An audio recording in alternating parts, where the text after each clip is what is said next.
Hello दोस्तों, आप सभी साथियों का रेल माता स्टडी पॉइंट पर हार्दिक स्वागत है।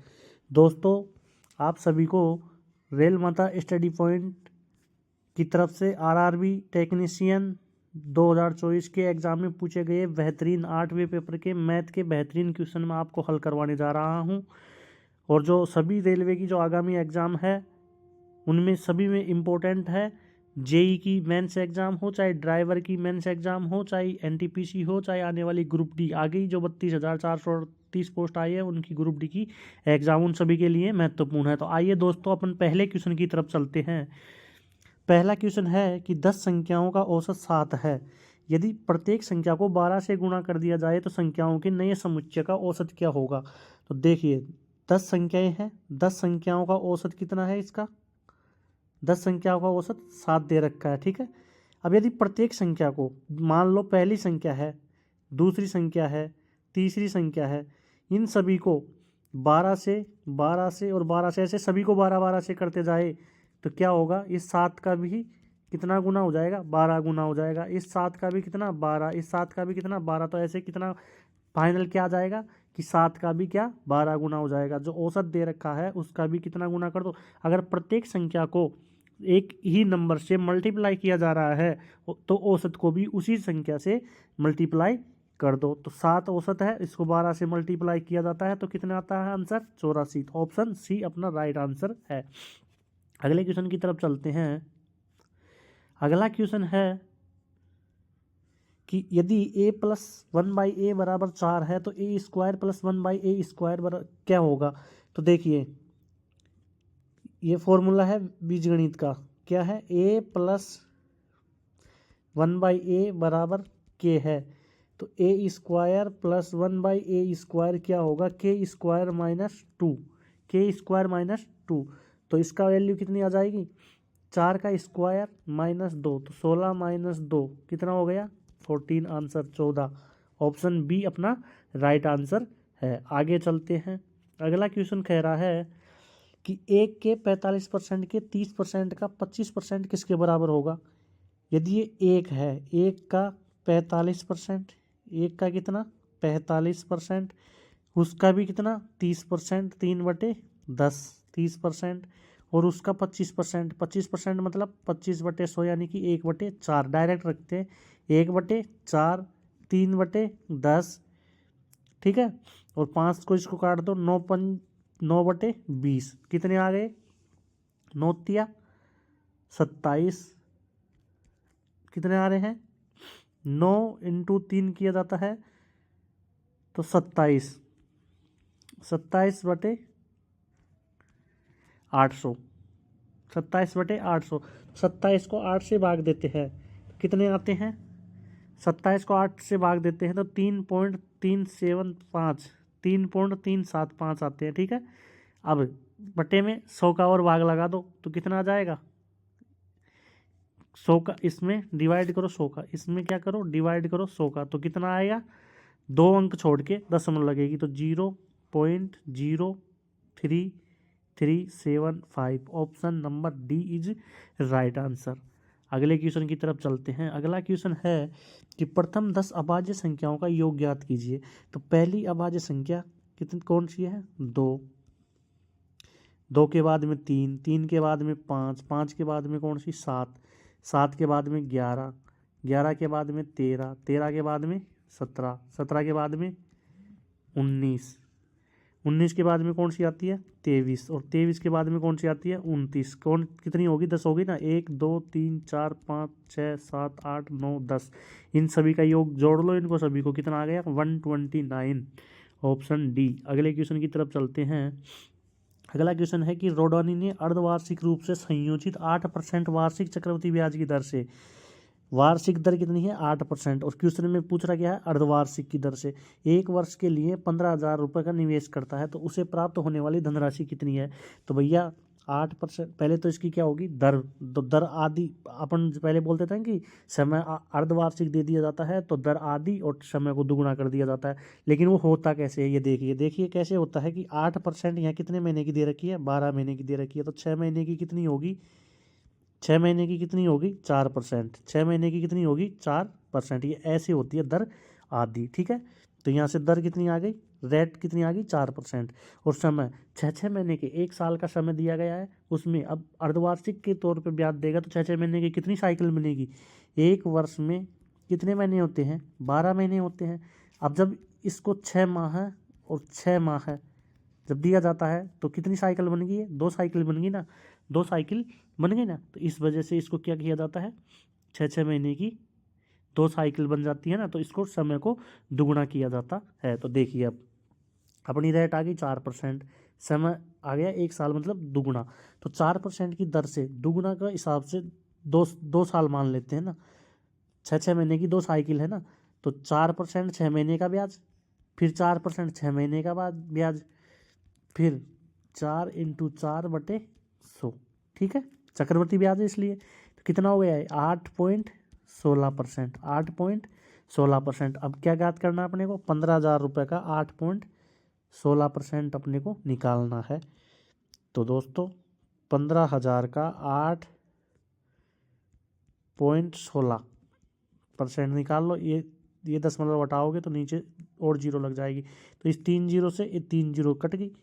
ठीक है ना, तो 1 जीरो से 1.5 × 816, तो 816 इंटू एक बार करते हैं तो कितना होता है 816, और 816 का आधा कितना होता है 408। तो 816 और 408 कितने हो गया 1224, कितना हो गया 1224।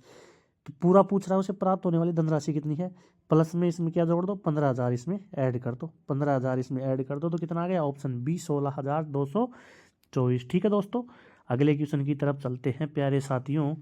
अगला क्वेश्चन कहता है कि गीतिका ने 2 वर्ष के लिए साधारण ब्याज की दर पर 20,000 रुपये की धनराशि ऋण पे ली, उधार ली। यदि उसने अवधि के अंत में 4,000 रुपये का ब्याज चुकाया तो वार्षिक ब्याज की दर क्या होगी।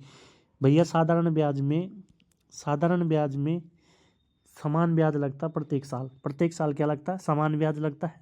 तो 2 साल का कितना, 2 वर्ष का कितना 4,000 है। ठीक है ना, ऐसा ही 2 वर्ष का कितना दे रही है 4,000।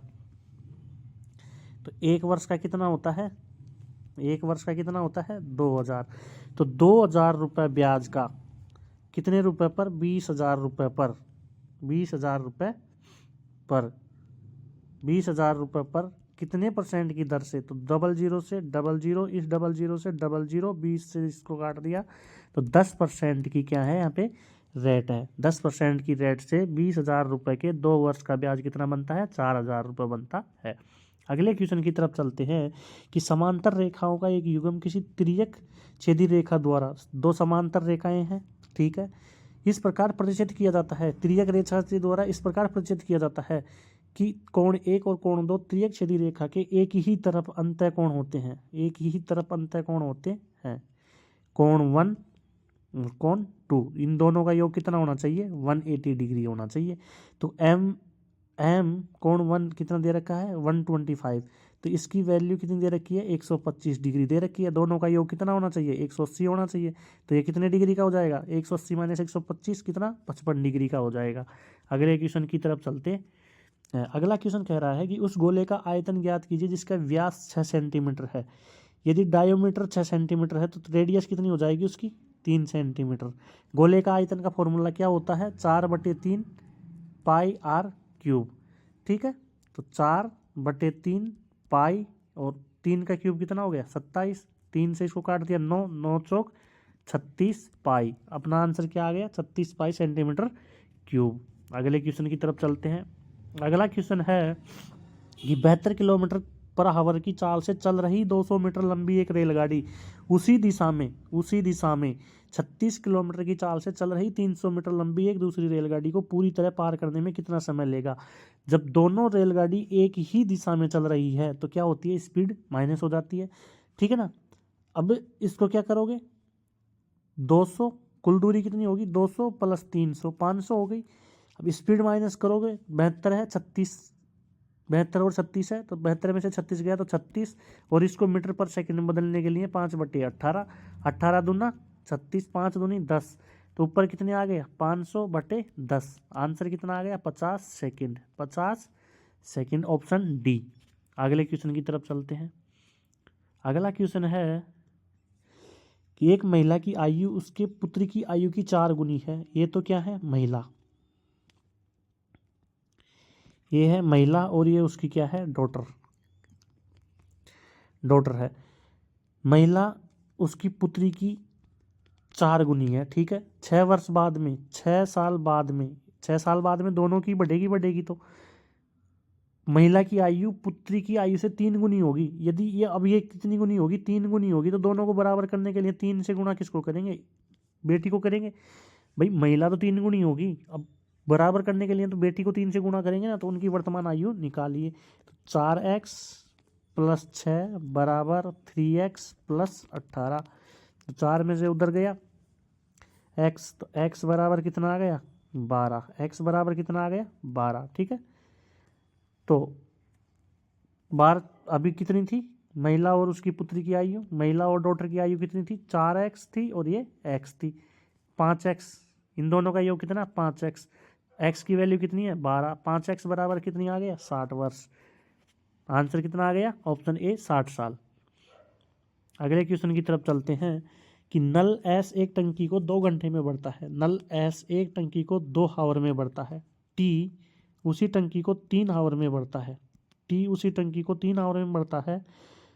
टंकी के नीचे एक नया नल यू, ये क्या करता है, लगाया जाता है, जो पूरी तरह भरी हुई टंकी को 6 घंटे में खाली करता है। मतलब ये माइनस का काम करता है, ये दोनों प्लस के काम करते हैं, ये दोनों बढ़ते हैं और ये खाली करता है। इनका एलसीएम आ गया 6, इनका एलसीएम आ गया कितना, 6। तो ये तो 1 की स्पीड से खाली करेगा, ये 2 की स्पीड से भरेगा, और ये 3 की स्पीड से भरेगा। तो ये खाली करेगा तो माइनस है। तो मतलब 1 घंटे में कितना भरा जा रहा है, 3 2 5 में से 1 खाली कर रहा है। 1 घंटे में 4 लीटर पानी भरा जाता है, मतलब 4 भरा जाता है, 4 लीटर पानी भरा जाता है। 6 लीटर टोटल बाल्टी है। अब कितना समय में भरा जाएगा पूरी को, तो 9 बजे के बाद में, 9 बजे 0 भरी हुई है। 1 घंटे में यानी कि 1 घंटे में यानी कि 10 बजे ये 4 भर जाती है। 10 बजे कितनी भर जाती है, ये 10 बजे ये बाल्टी कितनी, 4 भर गई, ठीक है ना। अब क्या बोल रहा है इसमें कि तीनों नल को एक साथ खोल दिया ना, तो 4 भर रही है 1 घंटे में। अब कितना बच गया, 2 बच गया। कितने की एफिशिएंसी से बढ़ रही है, 4 की एफिशिएंसी से बढ़ रही है। कितने सेकंड, 60 सेकंड, 60 मिनट। 1 घंटे में कितने मिनट, 60 मिनट। तो 4 से 1/2, 2 से 30, तो 10:30 में ये पूरी टंकी भर जाएगी। ठीक है दोस्तों, समझ में आया कि नहीं आया भाई। 9 बजे टंकी को नल को चालू किया जाता है, खाली रहती है, तो 10 बजे 1 घंटे में 4 भर जाते हैं। तो 10 बजे 4 भर गई, कितनी बच गई अब टंकी, 2 बच गई, और 4 की एफिशिएंसी से भर रही है। तो 60 मिनट में कितनी भरी जाएगी, कितनी देर में भरी जाएगी, इसको 60 से मल्टीप्लाई करो, 30 मिनट में भरी जाएगी। तो 10:30 में टंकी फुल भर जाएगी। अगले क्वेश्चन की तरफ चलते हैं कि यदि एक अलमारी के विक्रय मूल्य को 2 गुना कर दिया जाता है, यदि एक अलमारी के विक्रय मूल्य को 2 गुना कर दिया जाता है तो लाभ 3 गुना होगा जाता है। तो प्रारंभिक लाभ ज्ञात कीजिए। देखिए, सपोज कीजिए कि 100 रुपये की कोई वस्तु है। अब इसका 3 गुना लाभ करना है अपने को। कितना गुना, 3 गुना लाभ प्राप्त करना है। तो ये कितने की बेचेंगे, इसको 400 की बेचेंगे, जब जाके इसका 3 गुना लाभ प्राप्त होगा। अब अलमारी के विक्रय मूल्य को 2 गुना कर दिया जाता है। अब ये अलमारी का विक्रय मूल्य है, इसको कितना गुना किया जाता है, 2 गुना किया जाता है। तो किसका 2 गुना किया जाएगा, 200 का 2 गुना किया जाएगा। 200 का है तो 2 गुना होगा 400, ठीक है। अब ये क्या कह रहा है, तो यहाँ पे लाभ कितना हो रहा था, यहाँ पे लाभ तो 100% हो रहा था भैया। यहाँ पे लाभ कितना हो रहा था, 100%, और अपने से यही पूछा गया है कि प्रारंभिक लाभ प्रतिशत क्या था, तो ऑप्शन ए 100% था। समझ में आया कि नहीं आया भाई। 100 रुपये की वस्तु है, इसको कितने गुना, विक्रय मूल्य को 2 गुना कर देता तो लाभ 3 गुना होता था। जब इसका लाभ इसका 3 गुना करेंगे, 100 का 3 गुना, तो वस्तु को कितने में बेचेंगे, वस्तु को सेलिंग प्राइस कितने में बेचेंगे, ये इसका कॉस्ट प्राइस हो गया किस, और ये सेलिंग प्राइस सेकंड हो गया, ठीक है ना। सेलिंग प्राइस एसपी फर्स्ट, ये एसपी फर्स्ट है और ये एसपी सेकंड है, सेलिंग प्राइस सेकंड है।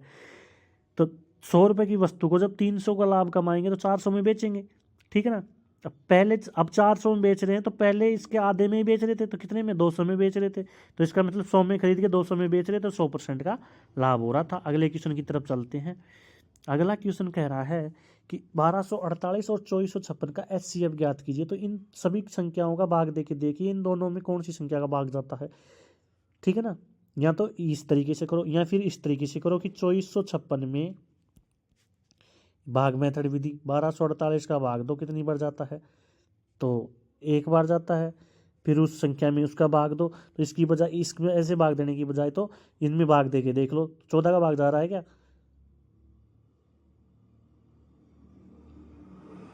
14 का भाग नहीं जा रहा, 16 का भाग इसमें इसमें जा रहा है, इसमें नहीं जा रहा, 8 का दोनों में जा रहा है। तो अपना आंसर क्या हो गया 8। अगले क्वेश्चन की तरफ चलते हैं, थोड़ा टाइम टेकिंग था वो, बस यही था और कुछ नहीं था। अच्छा, अब ये कह रहा है कि जो सबसे पहले दिए गए हैं इनका माध्य ज्ञात कीजिए। यदि आंकड़ों में 92 की जगह 99 बदल दिया जाए और 41 की जगह 43 से बदल दिया जाए, आंकड़ों में 92 की जगह तो 99 और 41 की जगह 43, तो नया माध्यक क्या होगा, पुराने माध्यक और नए माध्यक के बीच का अंतर ज्ञात कीजिए। तो देखिए साथियों, दे रखा है इन्होंने क्या क्या, 46, 64, 87, 41, 58, 77, 35, 90, 55, 92 और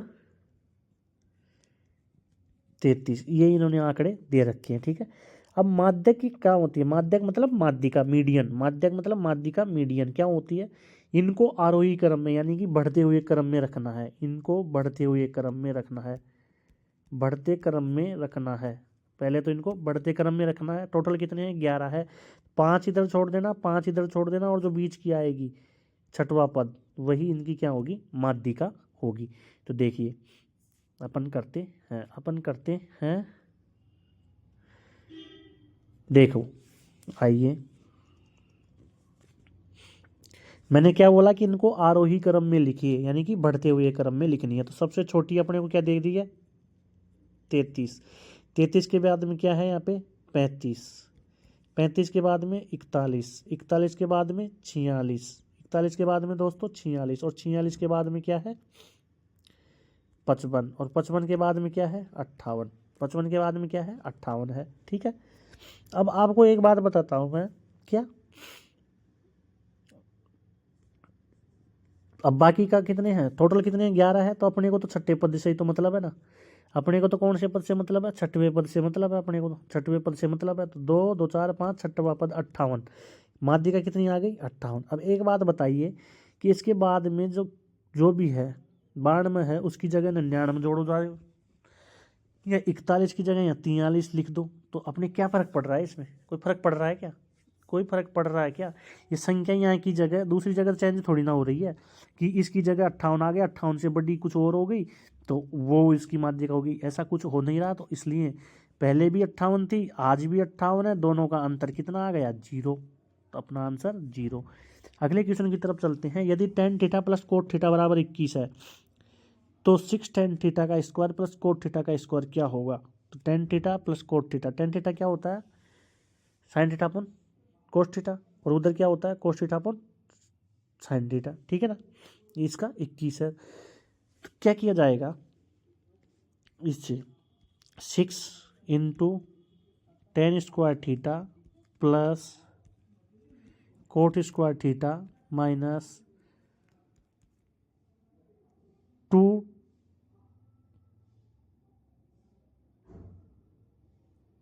इंटू 6, तो 6 इंटू 441, 21 का कितना हो गया 441 माइनस 12 कितने आ रहा है 2634, 2634 क्यों आ रहा है, tan theta plus cos theta a plus B 21 है, तो a square plus B square, a square plus B square 2ab, ठीक है ना 2ab, ये फॉर्मूला इसमें लग रहा है। देखिए तुम्हारे समझ में नहीं आया तो मैं वापस समझाता हूँ, देखो अच्छे से देखना, कलर भी चेंज कर लेता हूँ, रेड ले लेता हूँ। देखो a प्लस बी बराबर 21 है, तो यहाँ कितना दे गया 6a square plus B square, तो किस में से आता है, किस में से आता है, किस में से आता है a प्लस बी का होल स्क्वायर करते हैं तब क्या आता है a square plus B square plus 2ab, 2ab, ठीक है। जब ये ज्ञात किया जाता है, ठीक है ना, और ये दिया जाता है, तो देखिए यहीं से देखिए ना, आप यहीं से देख लीजिए, ए प्लस बी का होल स्क्वायर कितना आ गया 441 प्लस, पूछ रहा क्या है अपने से, ये पूछा जा रहा है 6 A square plus B square plus 2ab, ठीक है। 441 इंटू 6, 441 इंटू 6 माइनस 2ab, मतलब 6 दूनी की 12,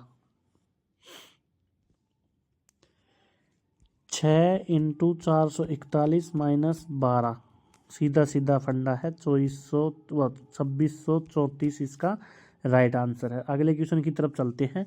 एक मानव संसाधन कंपनी 4800 व्यक्तियों को नौकरी पर रखती है, ठीक है, जिसमें से 45% पुरुष है और 60%, 45% पुरुष है और 60% पुरुष या तो 25 वर्ष के या उससे अधिक आयु के हैं।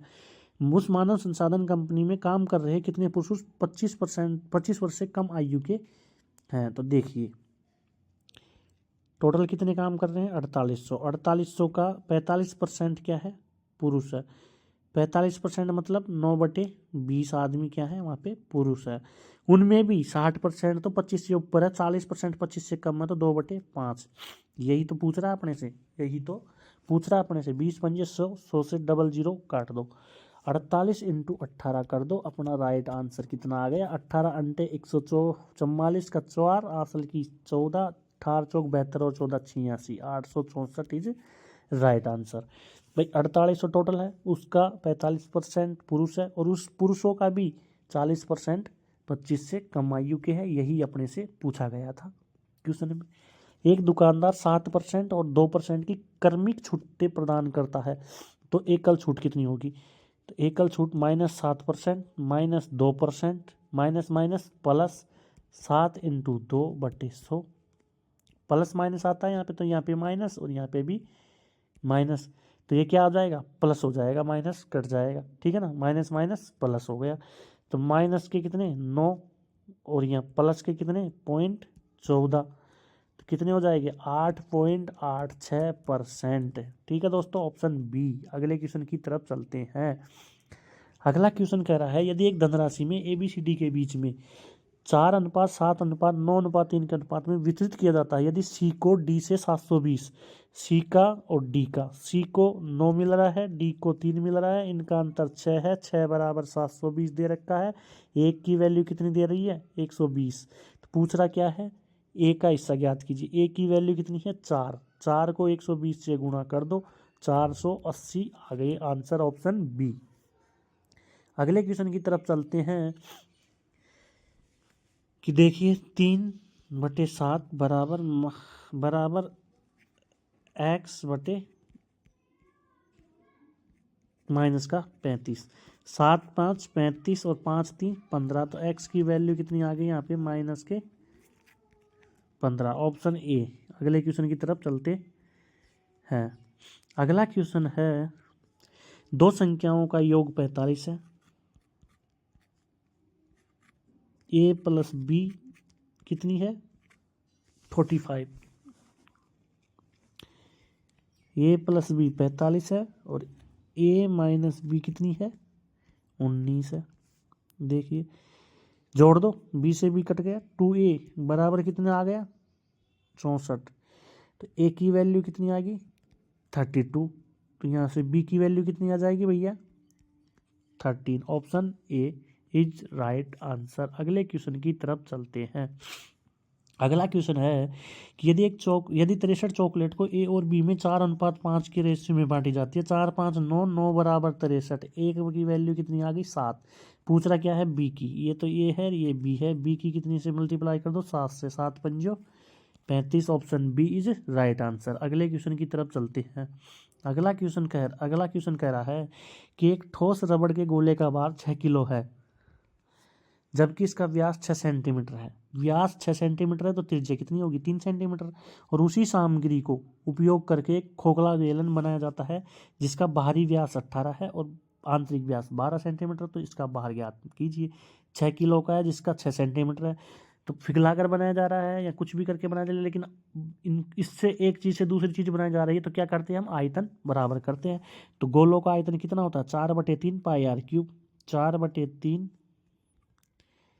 पाई आर क्यूब। और खोखले गोले का आयतन क्या होता है, 4/3 pi r cube minus r cube, r cube minus r cube. ठीक है, तो देखिए 4/3 पाई से 4/3 पाई कैंसिल, आर क्यूब पहले की 6 सेंटीमीटर क्या है व्यास है, तो त्रिज्या कितनी होगी 3 सेंटीमीटर, 3 का क्यूब 27 बराबर, यहाँ पे क्या है आर क्यूब की कितनी है 9, 9 का क्यूब 729 माइनस 12 का क्यूब, 12 का व्यास है तो 6 का क्यूब 216,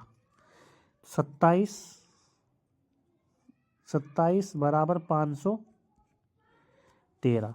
अब इसको किससे काटो, 3 से कट रहा है ये सब, 9 3 से कट रहा है 171 बार, 1/19, 1/19, 9 भी कट गया, 9 एकम 9 और 19 नमा 171। तो इस एक की वैल्यू क्वेश्चन में अपने को दे रखी है साथियों, और दे क्या रखी है, इस एक की वैल्यू अपने को दे रखी है 6 kg, इसका वजन दे रखा है अपने को 6 kg। तो कितना गुना है, 6 गुना है ना, कितना गुना है ये, 6 गुना है। तो इस 19 का भी, इस खोखले गोले का जो बाहर निकालने के लिए 19 का भी कितना गुना हो जाएगा, 6 गुना, यानी कि 114 kg। Option B is right answer है अपना। तो आप सभी को इसके लिए धन्यवाद। रेल माता स्टडी पॉइंट इस चैनल को आप सभी दोस्त सब्सक्राइब कीजिए, शेयर कीजिए और ज़्यादा से ज़्यादा संख्या में इसको लाइक कीजिए, कमेंट कीजिए और हमें बताइए कि आप हम कैसी आपको चीज़ प्रोवाइड कर रहे हैं। आप इसको लाइक कीजिए, सब्सक्राइब कीजिए और इसको शेयर कीजिए। तो सभी साथियों को धन्यवाद, सभी को क्या, थैंक यू, थैंक यू।